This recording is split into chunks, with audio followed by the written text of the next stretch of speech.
Il y a une infinité de possibilités cachées sous l'eau, du phare le plus dangereux du monde au navire de Barbe Noire. Voici 15 moments saisissants capturés au milieu de l'océan. Numéro 15. Le phare le plus dangereux du monde. Le métier de gardien de phare est l'une des professions qui a le plus décliné au cours de l'histoire. Dans le passé, les gardiens de phare étaient connus pour leur vie solitaire, se consacrant à la tâche essentielle de maintenir et d'entretenir les phares. Leur rôle fondamental dans le guidage des navires, surtout au crépuscule, soulignait l'importance de leur travail et des phares qu'ils entretenaient. Les gardiens de phare faisaient face à de nombreux défis, principalement en raison de leurs environnements de travail éloignés et souvent difficiles. De nombreux phares étaient situés sur des îles isolées, des affleurements rocheux ou des côtes exposées. Les gardiens de phare supportaient des conditions météorologiques extrêmes, l'isolement social et les exigences physiques de l'entretien des équipements du phare. Ce clip suffit à expliquer à quel point l'entretien d'un phare est, ou devrais-je dire était, angoissant et difficile. Au cours des 19e et 20e siècles, les avancées technologiques ont conduit à l'automatisation des phares. Les lampes électriques, les lentilles rotatives et finalement, les systèmes électroniques ont remplacé la nécessité d'un fonctionnement manuel. Bien que cela ait augmenté l'efficacité et la sécurité, cela a également marqué le début du déclin du rôle du gardien de phare. Cependant, malgré le déclin de cette profession, la dimension subsiste jusqu'à nos jours. Et voir comment les vagues de la mer engloutissent la majeure partie de l'établissement est terrifiant. On ne peut qu'imaginer à quel point il a été difficile de créer ce phare au milieu de l'océan. Avant de continuer avec cette vidéo, appuyez sur le bouton d'abonnement et la cloche de notification dès maintenant. Numéro 14. Pris en embuscade par des animaux bizarres. Imaginez-vous au milieu de l'océan, profitant du paysage. Vous regardez droit devant vous quand soudain, de fortes éclaboussures d'eau vous entourent. Vous vous arrêtez et vous vous demandez ce qui diable est en train de se passer. Mais vous restez perplexe et impuissant en vue que votre bateau est entouré par d'énormes éclaboussures d'eau créées par quelque chose d'inconnu sous l'océan. Ce clip semble tout droit sorti d'un cauchemar, n'est-ce pas? Je m'assurerai que vous ne restiez pas dans le doute sur ce qui se passe dans cette vidéo. Bien que ce clip semble horrifiant, il y a une explication logique derrière cela.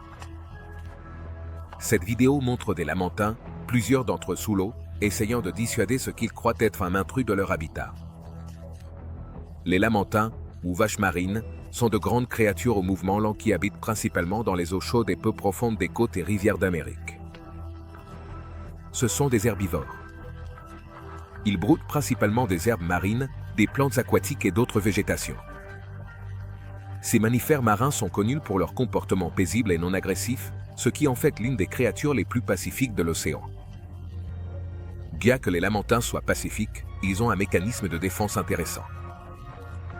Lorsqu'ils se sentent menacés ou dérangés, ils peuvent créer de puissantes éclaboussures avec leur queue pour effrayer ou confondre les prédateurs et avertir d'autres animaux à proximité. Si vous vivez cela un jour dans l'océan, vous saurez ce qui se passe et vous ne serez pas autant alarmé. Numéro 13. Baleines au repos. Les plus grands mammifères marins de la Terre sont sans aucun doute parmi les créatures les plus étonnantes qui aient orné notre planète. Imaginez-vous plonger dans l'océan et voir ces énormes créatures faire la sieste, dormant verticalement avec la tête tournée vers la surface. Les baleines sont connues pour dormir verticalement. Et elles le font pour une bonne raison. Contrairement aux mammifères terrestres, les baleines ne peuvent pas se permettre de tomber dans un sommeil profond et prolongé car elles ont besoin de remonter à la surface pour respirer. Ainsi, ces créatures ont appris à s'adapter. Vous voyez, les baleines dorment avec un œil ouvert et leurs hémisphères cérébraux se relaient pour se reposer. Cela leur permet de maintenir des fonctions essentielles, comme nager, respirer, et rester conscientes de leur environnement. Pendant le sommeil vertical, les baleines remontent à la surface et flottent juste en dessous de la surface de l'eau, où elles peuvent facilement accéder à l'air tout en restant partiellement conscientes. Dormir en regardant vers la surface permet aux baleines de reposer leur cerveau tout en s'assurant de pouvoir respirer. Contrairement à la plupart des mammifères dont le cerveau nécessite des cycles de sommeil complets, les baleines peuvent reposer chaque hémisphère de leur cerveau de manière indépendante. Cela garantit qu'elles restent attentives aux dangers potentiels, comme les prédateurs ou les obstacles sur leur chemin, même pendant le sommeil. Bien que ces créatures ne fassent que se reposer, les voir dormir la tête tournée vers la surface est l'une des choses les plus hypnotisantes que l'on puisse observer dans l'océan. Numéro 12. Moteur Apollo. Le Saturn VFA, qui est un moteur historique utilisé dans au moins 3 missions vers la Lune, a été récemment découvert au fond de l'océan. Jusqu'à récemment, sa localisation était inconnue, mais grâce aux efforts de Jeff Bezos, PDG d'Amazon, et de son équipe, les fusées ont été récupérées avec succès. Ces moteurs F1 étaient responsables de propulser la célèbre fusée Saturn V qui a emmené Neil Armstrong, Buzz Aldrin et Michael Collins lors de la mission emblématique Apollo 11 durant l'été 1969.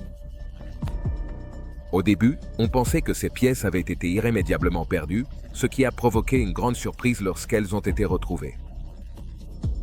Bien qu'il reste encore de nombreuses pièces à découvrir aujourd'hui, la découverte de la plupart d'entre elles représente un accomplissement de grande importance. De plus, il est excitant de penser à la possibilité de trouver plus de pièces à l'avenir, ce qui pourrait révéler encore plus d'informations sur cette histoire fascinante.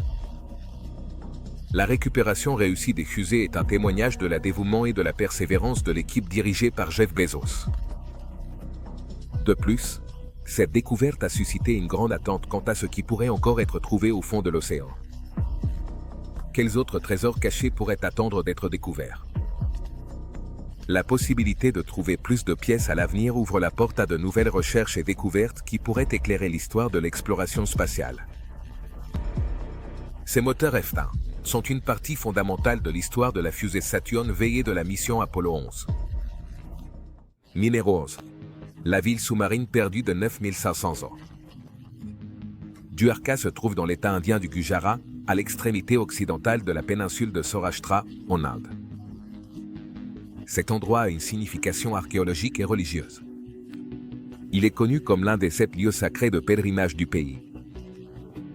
Mais pour les historiens et les archéologues, cet endroit était une ancienne ville associée au Seigneur Krishna.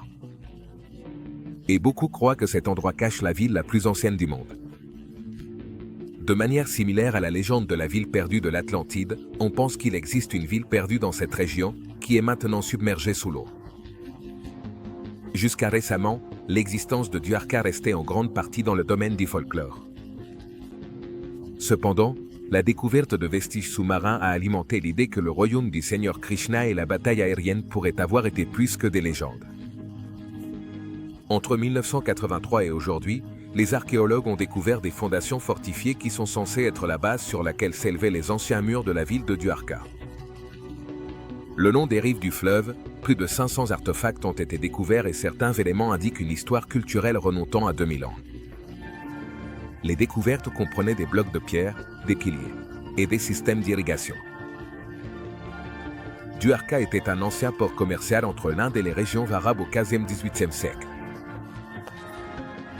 Les archéologues prévoient une excavation sous-marine pour découvrir les fondations des anciennes murailles de la ville. Numéro 10. L'anomalie de la mer Baltique. L'anomalie de la mer Baltique se trouve dans la mer Baltique, entre la Suède et la Finlande. Elle a été découverte en 2011 par une équipe d'explorateurs océaniques dirigée par Peter Lindberg et Denny Asberg.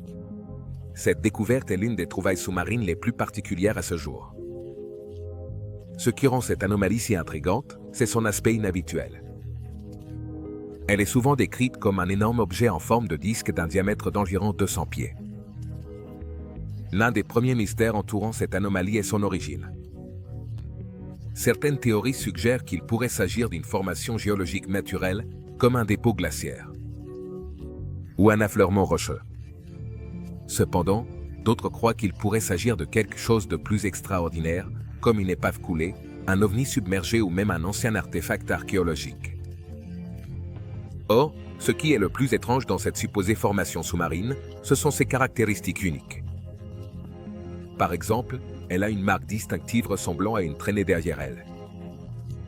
Ce qui suggère qu'il pourrait avoir glissé ou dérapé sur le fond de l'océan avant de se poser dans sa position actuelle. Ce détail a suscité des spéculations sur son origine potentiellement artificielle. Au fil des années, des expéditions ont été menées pour recueillir plus d'informations et des échantillons de l'anomalie.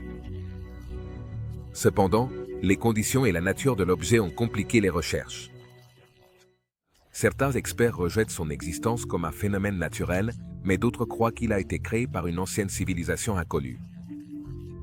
Est-ce l'œuvre de l'homme ou de la nature? Donnez votre avis. Numéro 9. Le mystérieux Marie Céleste. Le 4 décembre 1872, des marins ont aperçu le navire marchand américain Marie Céleste à la dérive dans l'océan Atlantique. Il n'y avait pas une âme à bord et aucune trace de l'équipage original du navire n'a été trouvée. Alors, qu'est-il arrivé à l'équipage du Marie Céleste? C'est la grande question. Il n'y avait aucun signe de lutte ou de violence à bord. Leurs effets personnels, y compris des objets de valeur et des documents importants, ont été laissés derrière. C'est comme s'ils s'étaient volatilisés dans l'air. Le navire a été trouvé par un autre bateau appelé Negra dont l'équipage a vu le Marie Céleste se balancer à la dérive. Ils sont montés à bord et ont immédiatement perçu que quelque chose n'allait pas. La seule chaloupe de sauvetage du navire avait disparu mais il n'y avait qu'un peu d'eau dans la cale. Aucun signe de lutte ou d'attaque de pirates n'a été trouvé. Il n'y a aucune preuve de mutinerie ou de dispute entre l'équipage. Certaines théories suggèrent que le mauvais temps a forcé l'équipage à abandonner temporairement le navire. Cependant, pourquoi ne sont-ils pas revenus sur le navire intact? La chaloupe de sauvetage a disparu, mais elle n'a pas été utilisée à la hâte. Une théorie populaire est un problème avec la cargaison du navire, qui était de l'alcool industriel. Certains pensent que les vapeurs d'alcool auraient pu s'accumuler, ce qui a poussé l'équipage à craindre une explosion et à abandonner le navire, bien que l'alcool n'ait pas d'antécédent de combustion spontanée. À ce jour, le mystère du Marie Céleste persiste, restant une énigme en haute mer. Numéro 8. Orbe doré mystérieux à l'aspect de peau. En septembre de cette année, des chercheurs ont découvert quelque chose de mystérieux au large de la côte pacifique de l'Alaska, un mystérieux orbe doré qui était potentiellement un œuf pondu par une créature marine inconnue. L'objet intrigant avec une coque centrale a été localisé à une profondeur d'environ 2 miles par un explorateur sous-marin télécommandé. Des scientifiques de l'Administration nationale océanique et atmosphérique des États-Unis ont fait cette découverte et effectuent actuellement des tests et des analyses ADN pour déterminer ce qu'est réellement l'œuf doré. Les scientifiques de la NOAA ont quelques théories. Ils pensent qu'il pourrait s'agir de l'œuf incubé d'une créature marine inconnue ou peut-être d'une éponge marine. Pour percer ce mystère, ils effectuent des tests et des analyses ADN. Lors de l'exploration en eau profonde, ils ont utilisé un bras télécommandé pour interagir délicatement avec l'orbe. Il y a beaucoup de spéculations sur ce que cela pourrait être. Est-ce un œuf? Est-ce une éponge? Une créature en est-elle sortie? Ou était-ce quelque chose de totalement différent? Les scientifiques effectuent des tests ADN pour découvrir à quelle famille de vie marine appartient cet orbe doré. Mais pour l'instant, la classification de celui-ci pourrait rester inconnue pour nous. Après tout, identifier l'espèce exacte pourrait être un peu compliqué, car nous n'avons pas séquencé toute la vie marine existante. Peut-être que cet orbe doré deviendra un autre mystère sous-marin durable. Numéro 7. Le monument de Yonaguni. Le monument de Yonaguni est une série de formations rocheuses. Certaines d'entre elles atteignant la hauteur impressionnante de 82 pieds. On pense que ces structures mégalithiques ont plus de 10 000 ans et se trouvent à des profondeurs comprises entre 16 et 131 pieds. Elles ont été découvertes initialement par un plongeur japonais qui a soutenu que cette formation sous-marine a été créée par une civilisation inconnue. Cependant, la plupart des gens ne sont pas d'accord avec cette affirmation. Certains experts soutiennent que ces structures sont des formations rocheuses entièrement naturelles, façonnées par l'érosion, les courants et d'autres processus naturels. Et bien que d'autres croient fermement que le monument de Yonaguni est une structure créée par l'homme, il n'y a pas suffisamment de preuves pour confirmer cela. Ainsi, les sceptiques se tournent vers des explications géologiques qui suggèrent que le monument de Yonaguni est le résultat de processus géologiques naturels. Ils soutiennent que les formes de la roche pourraient être attribuées à des fractures, des déplacements tectoniques et aux puissantes forces des courants sous-marins qui ont sculpté ces formations au fil des millénaires. La technologie moderne, qui inclut des caméras sous-marines et des équipements sonars, a fourni de nouvelles perspectives, mais le débat n'est pas encore tranché. Numéro 6. Flotte fantôme de la lagune de Chuuk. La lagune de Chuuk, autrefois connue sous le nom de lagune des camions, était une base navale d'une importance vitale pour la marine impériale japonaise. Pendant la Seconde Guerre mondiale, cette lagune était considérée comme l'un des points les plus forts et stratégiques dans le théâtre du Pacifique. Cependant, tout a changé en février 1944 avec l'opération Ralston, une attaque aérienne et navale massive menée par les Alliés. Cette attaque a entraîné la perte totale d'une flotte de navires et d'avions japonais, transformant ainsi la lagune en leur lieu de repos final. Et ainsi, jusqu'à aujourd'hui, cet endroit est devenu le cimetière aquatique de plusieurs navires et avions. Ce qui est extraordinaire avec la flotte fantôme, c'est qu'elle n'est pas seulement un cimetière, mais un écosystème marin prospère. Les épaves sont devenus des récifs artificiels, offrant un foyer à une impressionnante variété de créatures marines. Des coraux vibrants, des bancs de poissons et d'autres merveilles sous-marines appellent désormais ces géants engloutis leur maison. En raison de cette caractéristique unique, la lagune de Chuuk est devenue un paradis pour les plongeurs, avec des plongeurs du monde entier se rassemblant en ce lieu. Pour apprécier les récifs artificiels et la vie marine qui prospère dans la zone. Numéro 5. Mystérieux trou au fond de l'océan. Il ne semble pas que beaucoup de temps se soit écoulé lorsque les scientifiques sont tombés sur ces étranges motifs sous-marins. Ces motifs circulaires complexes ont déconcerté les chercheurs au Japon jusqu'à récemment. Au début, on croyait que ces motifs avaient été créés par des extraterrestres ou par une espèce sous-marine avancée que nous n'avons pas encore découverte. Cependant, la vérité a été révélée des années après la découverte de ces motifs. Ces motifs dans le sable sont créés par des poissons globes mâles pour attirer leurs partenaires. S'ils impressionnent une femelle, ils s'accouplent et utilisent ce cercle comme nid. Ce mystère résolu a donné lieu à un nouveau. Au début de cette année, les scientifiques ont découvert une série de trous intrigants au fond de l'océan Atlantique. Ces trous sont alignés méticuleusement et semblent avoir été faits par des mains humaines, selon les chercheurs qui ont analysé les données recueillies par le navire exploré de la NOAA. Ils ont partagé des photos de ces étranges trous et affirment qu'ils n'ont aucune idée de qui ou de quoi les a créés. Il est important de souligner que les trous ont été trouvés à une profondeur d'environ 2500 mètres sous l'eau, ce qui est surprenant. Par conséquent, il est peu probable qu'un humain en soit responsable. Le mystère de ces trous pourrait prendre des années à être résolu, et il est possible qu'une autre créature marine en soit responsable. Numéro 4. Les vers zombies. Les vers zombies, connus scientifiquement sous le nom de Sidax, sont parmi les créatures les plus particulières qui rôdent dans les profondeurs de l'océan. Ces bestioles sont expertes pour gagner leur vie dans l'un des environnements les plus rudes de la Terre, l'abîme. Vous vous demandez peut-être pourquoi on les appelle vers zombies. Eh bien, ce n'est pas parce qu'ils veulent mâcher vos cerveaux, mais parce que leur mode de vie est vraiment effrayant. Alors, que se passe-t-il avec ces zombies sous-marins? Ces vers sont des mangeurs d'os, et leur spécialité est de se régaler des os de créatures marines mortes qui ont coulé au fond de l'océan. Imaginez un monde où les squelettes ne reposent pas en paix, mais deviennent un festin pour ces créatures. Mais comment font-ils? Les vers zombies ont une adaptation fascinante. Ils sécrètent de l'acide. Oui, vous avez bien entendu. Ils libèrent de l'acide pour dissoudre l'os, le décomposant en un repas digestible.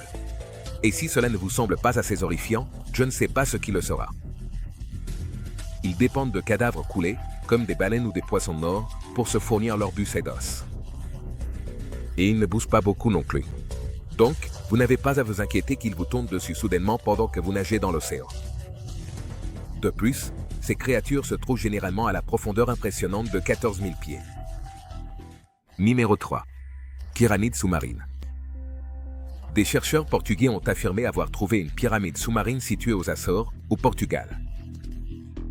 La structure en question est décrite comme étant de forme parfaitement carrée, et on estime qu'elle mesure environ 200 pieds.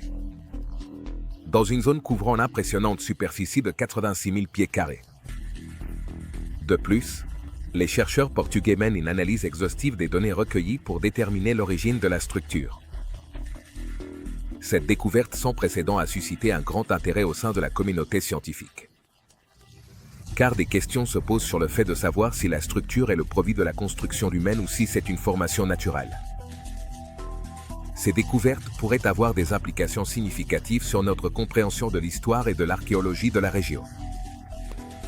Or, l'une des raisons pour lesquelles cette découverte a attiré l'attention de beaucoup est la croyance répandue que cette pyramide est restée submergée pendant environ 20 000 ans, ce qui a suscité un débat intense parmi les experts. Cette théorie a conduit beaucoup à spéculer qu'une ancienne civilisation humaine aurait pu créer cette pyramide de manière consciente et précise, ce qui constituerait une découverte archéologique sans précédent. Cependant, il existe également des opinions divergentes parmi les experts qui soutiennent que, compte tenu de l'activité volcanique significative dans la région, il est très possible que la pyramide soit le produit d'une formation naturelle. Ce qui serait également un phénomène impressionnant du point de vue géologique. Numéro 2. Naufragé disparu retrouvé vivant au milieu de l'océan. Imaginez-vous au milieu de l'océan avec seulement un petit morceau de bois pour rester à flot sans suffisamment de chaleur. On dit qu'une personne ne peut survivre que quelques heures. Cependant, si votre corps reste quelque peu proche de la température corporelle moyenne, votre temps dans l'océan peut durer plus longtemps. Une personne peut survivre dans l'océan pendant presque 2 mois sans nourriture. Cependant, sans eau, le corps humain s'éteindra immédiatement en moins d'une semaine. Ainsi, on ne peut qu'imaginer l'horreur ressentie par Stuart Bay, 62 ans, lorsque son embarcation a chaviré en mer, le laissant échouer à environ 90 miles de la terre la plus proche. Heureusement, la chance était de son côté. Alors qu'il naviguait sur l'océan, les membres de l'équipage à bord du porte-conteneur Angeles, long de 225 pieds, sont tombés par hasard sur l'homme de 62 ans, qui s'accrochait sans défense à son embarcation, qui flottait déjà verticalement. S'il n'avait pas été repéré, il aurait facilement pu périr au milieu de la rudesse de l'océan. Sans espace suffisant pour bouger, sans nourriture, sans eau. Et sans protection contre le vent, la famille de l'homme ne pouvait exprimer par des mots la gratitude qu'elle ressentait envers les travailleurs du porte-conteneur. Après tout, la garde côtière avait cherché l'homme quelques jours auparavant, mais sans succès. Numéro 1. Le navire de Barbe Noire. L'héritage du pirate le plus infâme de l'histoire, Barbe Noire, continue jusqu'à nos jours. Pas tant pour les amateurs d'histoire, mais pour les innombrables créations de fiction mettant en scène ce légendaire pirate. Si c'est la première fois que vous entendez parler de lui, Barbe Noire, dont le vrai nom était Edward Teach, était un célèbre pirate anglais qui terrorisait la mer des Caraïbes et la côte de l'Amérique coloniale au début du XVIIIe siècle.